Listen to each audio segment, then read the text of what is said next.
him alive. I was sort of looking for anything that might be of some nourishment, and I saw this lizard.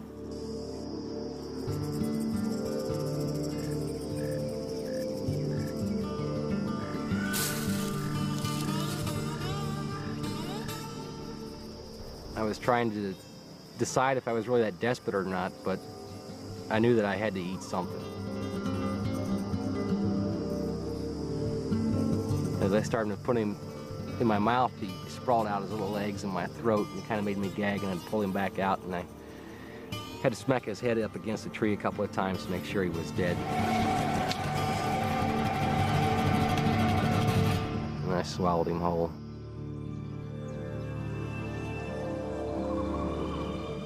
But one small lizard didn't sustain Ken for long, and soon he was close to death. It'd been 12, 13 days. I noticed there was vultures that started following me around. First few days, there was a couple there, and then there were a few more, and I began to wonder if maybe they knew something that I didn't. And that kind of gave me the creeps. I would watch them circle overhead. One day, the vultures were so close, they circled all the way down to the ground, and I could actually hear the wind off their wings when they went by. I gave a lot of thought to dying after a while, but then again, I had to convince myself that I was perfectly capable of getting out of there on my own, and I was going to do it. Ken needed to find more food if he was going to live. I saw some fruit that was growing on a tree. As I bit into it, it didn't taste so bad at first. And as I started to chew it, it became very bitter. It had to taste, a chemical taste like lighter fluid. It was awful. I was afraid that that was going to be poison. The instinct to spit out the bitter-tasting fruit may well have saved Ken's life. After 19 days in the jungle, Ken walked out alive. What helped Ken survive is a highly sophisticated piece of equipment.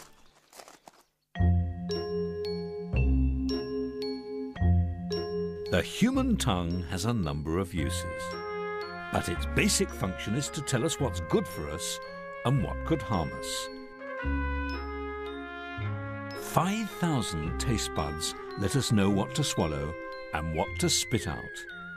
And to stay in perfect working order, taste buds only last 10 days before new ones develop. Our tongues are the gatekeepers to our stomachs. The way we interpret taste is a vital life-saving instinct, and it's one that emerges at a remarkably young age. Foods that have lots of useful energy often taste sweet and sugary. And that's why babies instinctively like sweet foods. So let's see what happens when this baby tries this. A sweet and sugary concoction of banana puree.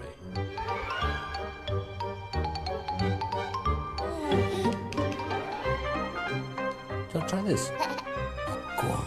Yeah, it's very sweet. You'll like this. You'll like it a lot. There, good boy. Do a bit more. It's sweet, isn't it? But you want a bit more, of course. Naturally, these babies love it. It's just what their instincts ordered. Whereas a lot of toxic foods taste bitter. This pureed radicchio isn't actually toxic, but it tastes incredibly bitter, and our babies should find it instinctively, well, yucky. It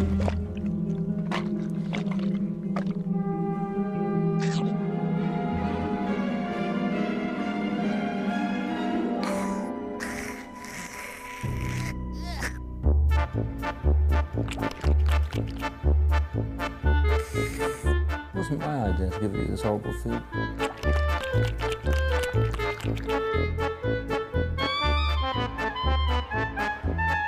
No one needs to teach these babies to avoid bitter food. One small taste is enough to activate the long-evolved survival instinct. You've gone all pink in the face, look. I'm sorry, I don't want to do this. You've got to... If it's yucky, it might be life-threatening, so spit it out. Open wide.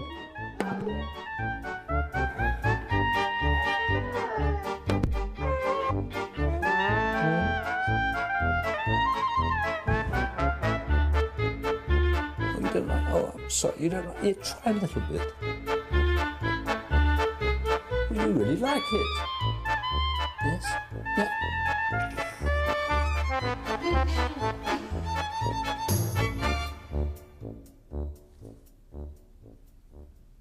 And it's not just babies that find bitter food disgusting. We all do. For our ancient ancestors, life was a constant struggle. And it wasn't just finding the right food to eat. Physical threats were everywhere. Here, our survival instincts were honed in an endless round of life and death dramas. These instincts are still deep within us today, and perhaps that's why at times we go looking for danger, to test them out.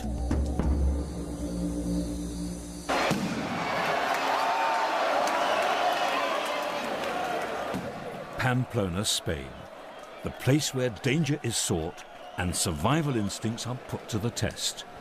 Every year, during the Festival of San Fermin, people come from all over the world to run with the bulls. It's the ultimate adrenaline rush.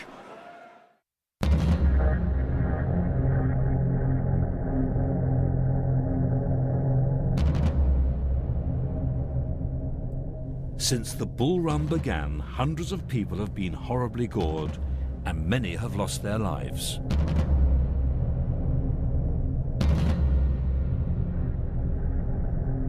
Thousands invade Pamplona to experience the sheer thrill of facing death.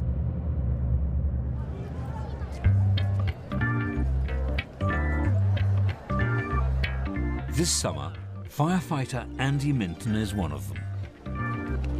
At home, I had a lot of friends tell me I'm crazy, but it's something I've always wanted to do ever since I was a teenager, and finally put some money together, and here it is. Hopefully it's the first of many trips to Pamplona.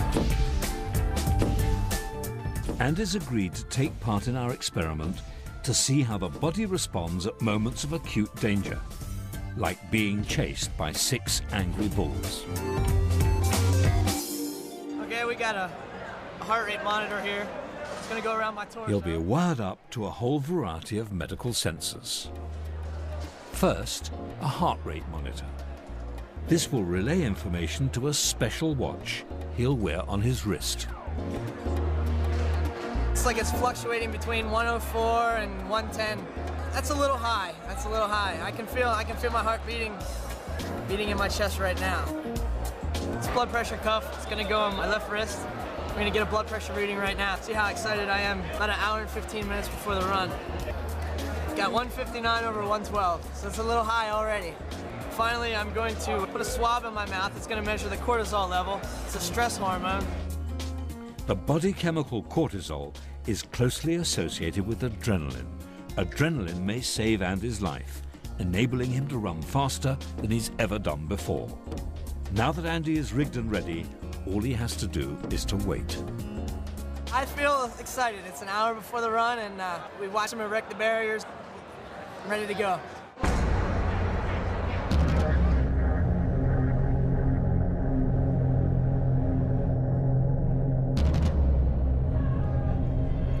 The possibility of death by a bull it's there, it's real. It's in the back of my mind.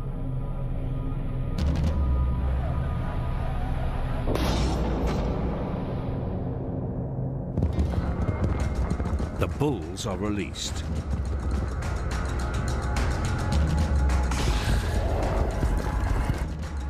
Andy waits for them to come near.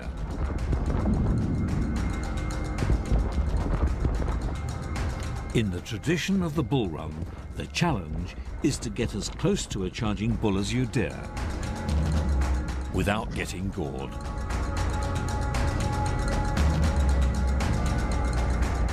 The bulls are just inches away, and Andy's body is flooded with a massive burst of adrenaline. His cortisol levels more than double.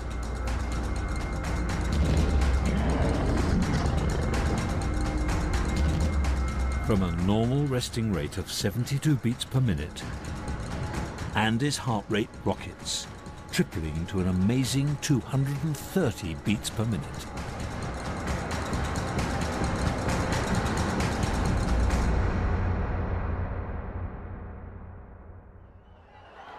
Definitely in fear. You're definitely in fear. You can feel the stomp of the feet and the hooves and everything. It's wow. It's incredible.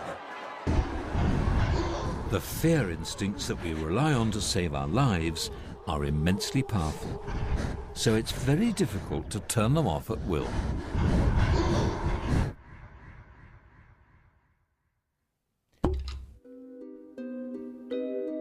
Now, I like to think of myself as a really rational human being.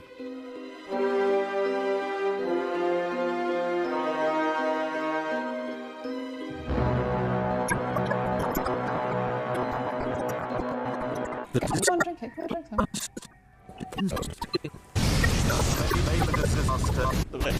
Crucial survival instinct.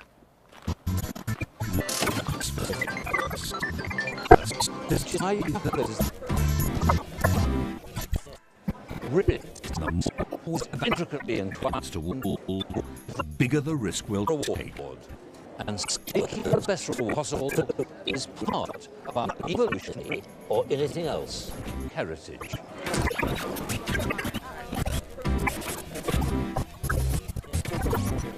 And the more weather has, the bigger the difference to your life, the bigger the mistake of take. In America, poorer households with less than $10,000 a year spend nearly 3 times as much on lottery tickets as richer families with $50,000.